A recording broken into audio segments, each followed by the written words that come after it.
Hello friends, இன்றைக்கி நம்ம பூரி மசாலா எப்படி செய்யலான்னு பார்க்கலாங்க. அதுக்கு 2 டேபிள் ஸ்பூன் கடலெண்ணெய் சேர்த்துக்கோங்க. நெக்ஸ்ட்டு அது கூட 2 கிராம்பு, ஒரு பட்டை சேர்த்துக்கோங்க. கொஞ்சம் கடுகு, கொஞ்சம் உளுந்து, கடலைப்பருப்பு சேர்த்துட்டு அது கூட ஒரு 5 பச்சை மிளகா சேர்த்துக்கோங்க.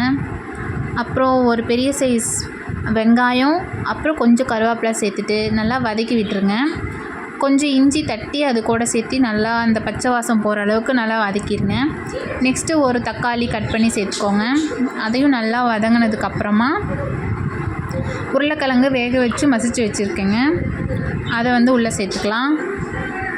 சேர்த்துட்டு நான் 2 டம்ளர் தண்ணி ஊற்றிருக்கேன்.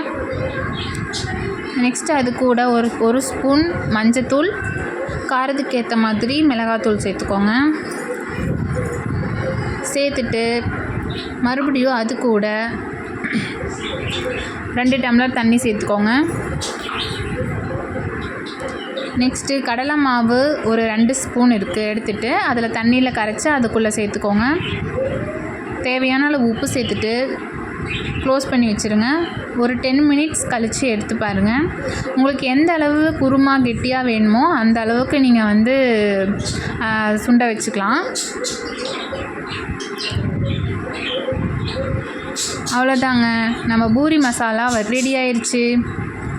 வாங்க சாப்பிட்லாம். தேங்க்யூ.